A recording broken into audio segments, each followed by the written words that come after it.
The 2023 presidential election gripped the whole nation, maybe because of the high level of expectation and considering the unprecedented involvement and sensitization of the Nigerian youth, because the country was at a crossroad. And we thought that the outcome of the elections would be the only panacea that would engender good governance. And the country was going through a whole lot. So the election result eventually, when it came out, didn't sit well with a lot of people and who had different expectations, of course. So the major contenders in this election had to go to the Presidential Election Petition Tribunal court to challenge the outcome of the election.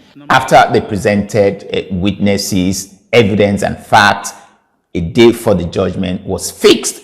So that's what we're going to be looking at. Should Peter Obi accept the Presidential Election Petition Tribunal verdict and not appeal the ruling of the Supreme Court? Do you think that Peter Obi is wasting his resources by challenging the victory of Tinubu, even when after losing at the tribunal? Do you think so? So welcome to my channel, Shani's Digest, and welcome on board my new subscribers, while I continue to appreciate my returning subscribers. This is the channel where we get to speak out and say it as it is. So the Presidential Election Tribunal held that the three petitions, that's the Labour, PDP, and APM, were devoid of merit as they failed to adduce a credible evidence to prove their allegations as contained in the petitions that they submitted to the court. That the one bordering on the 25% that Tinubu failed to secure 25% vote from the FCT, also the $460,000 for feature in the US relating to drug-related charges, and Tinubu's academic record that were alleged to have been forged, and also his non-qualification to stand to even run for the election because of the double nomination of his vice presidential candidate, Kashim Shettima. So these are the things that they presented, which were all quashed by the court for lacking in merit. So on the issue of the drug charges and the drug money for feature of $460,000, the court maintained that Tinubu had already been cleared by the US court on any criminal charges by the Nigerian police who had sought into the inquiry. And in any case, the court went further to say that Mr. Tinubu's ability to enter and exit the US freely, that is an indication of a clean slate, and the fact that he has no criminal record in the US. So that case was, of course, quashed, and the court rejected Peter Obi's claim that Tinubu was indeed convicted on drug-related charges in the US. As for the 25% vote of the FCT, the court held that the FCT is to be treated as one of the states in the calculation of the 2/3 of the states of the federation, such that if the candidate polls 25% or 1/4 of the vote in the 2/3 of the 37 states of the federation, FCT in Abuja inclusive, the presidential candidate shall be deemed to have been duly elected, even if he fails to secure 25% of the FCT votes cast to be declared the president of the country. So the court said in conclusion that the presidential election polling a quarter or 25% of the total vote cast in the FCT was not a separate precondition for a candidate to be deemed duly elected under the section 134 of the Constitution. So in that case, it was ruled against Peter Obi and Atiku, and of course in favor of Tinubu. So again, on the issue of the European Union report, which of course called the outcome of the election by INEC very low and said it was marred by irregularities and was fraught with all violence and all kinds of election malpractices. Of course, that again was rejected, was quashed by the court. The Presidential Tribunal Court held that it wasn't significant enough to determine the outcome of the presidential election, and it was again rejected. So Obi suffered another loss there. And for those who, like the petitioners, are enamored by the now very familiar patronizing judgments regularly passed in elections by European election observer missions every 4 years, even as the same Europeans have maintained a deafening silence on the never-ending complaints of former President Donald Trump, that the year 2020 presidential elections of the United States that saw him out of office was also a fraud. Again, the court struck out Obi's petition as containing vague and generic allegations.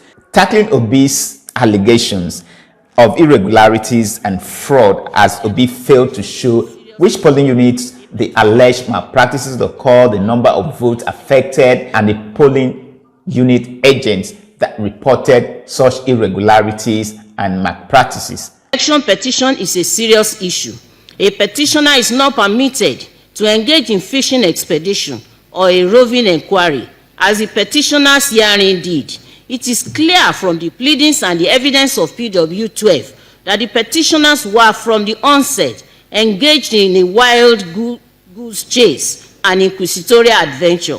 By paragraph 9 of the regulation, a political party has a right to appoint one person as its polling agent for each polling unit, collation center, and one representative at each point of distribution of electoral materials in the constituency where it is sponsoring candidates or candidates for an election.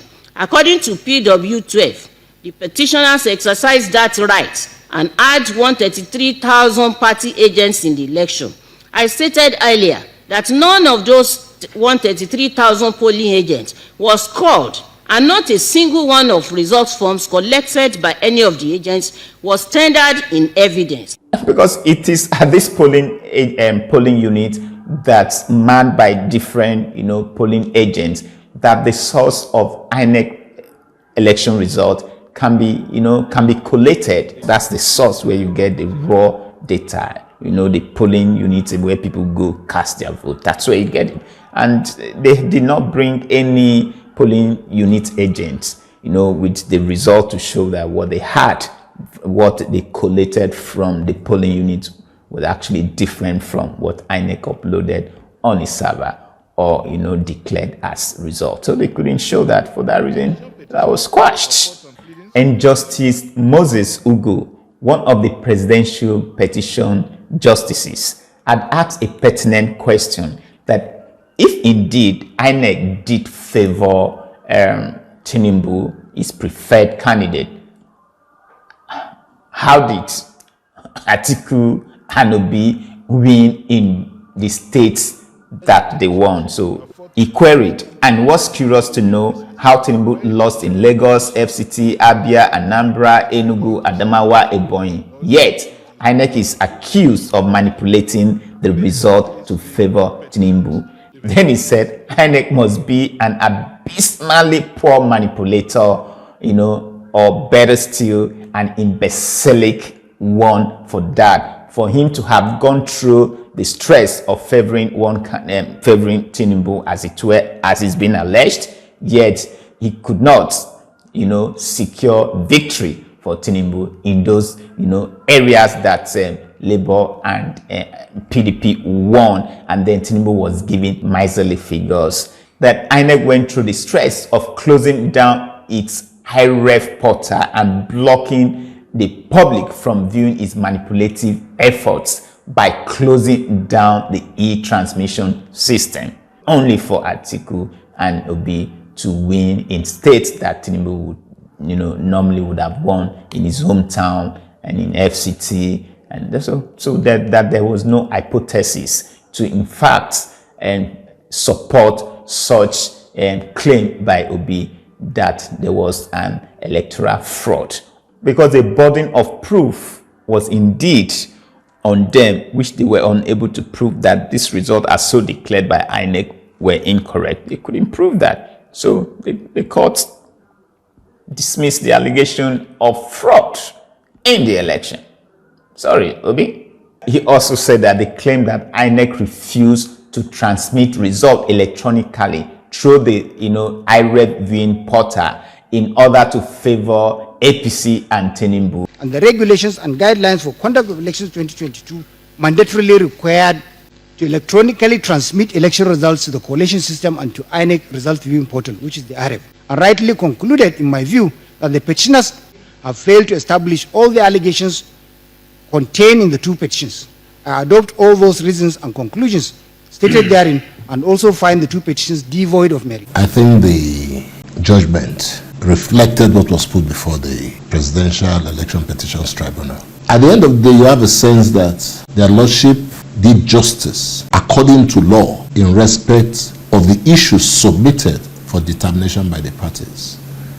But the most important thing is that their lordships accredited themselves nobly, took time in identifying the issues, discussed them, and came to their conclusions. And this is why I get to say this. It is time that Peter Obi of Labour Party threw in the towel and stop trying to upturn the victory of Tinubu, as it's very evident from the verdict of the Presidential Election Tribunal court, that even at the level of the Supreme Court, the chances of Mr. Peter Obi upturning the victory of Tinubu are very slim.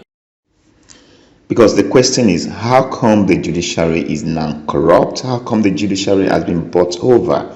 Isn't it the same judiciary you and Mr. Peter Obi, sought during the period you contested for the gubernatorial election in your state, in Anambra State? You went from the lower court to the apex court, and finally you got your victory, the same judiciary. Because you got your victory, then the judiciary was, the last hope of the common man. It was triumph for democracy, the rule of law, praises upon praises. Because then it did favor you. It takes a large heart and humility to accept defeat. And we all know this is not easy. You have to really be humble to be able to accept defeat. Beyond just what happened in 2015, when Goodluck Jonathan was humble enough not to challenge the victory of Buhari, even when it was within his right to do so. But he decided the country was more important to him. So because the same spirit was also exhibited by Hillary Clinton in 2016 when Donald Trump defeated her. I mean, this is a woman that won the popular vote of over 3 million votes, and who she was already being addressed as Madam President. But she was gallant enough to accept defeat, even when she said it was the most difficult thing for her to do. It was very difficult, very painful, but she needed to do that so the country would move forward. Much for being here, and I love you all too. Last night, I congratulated Donald Trump and offered to work with him on behalf of our country. I hope that he will be a successful president for all Americans. This is not the outcome we wanted or we worked so hard for, and I'm sorry that we did not win this election. This is painful, and it will be for a long time. This loss hurts. We must accept this result and then look to the future. Wow, it must have been very difficult for her. But of course, the country is bigger than any other person, bigger than anyone. What's your advice for Mr. Peter Obi at this? Should he take the case to the Supreme Court, or should he just throw in the towel for the greater good of all, for the country to move forward? So this is where I draw the curtain for today. Thank you for finding the time to watch my video. If you like the content of this video, please give it a thumbs up, strike on that notification bell so that you get to be notified whenever I upload a content like this. Leave your comment down below and do not forget to subscribe to this channel. Stay awesome. See you pretty soon. Peace as always. Out.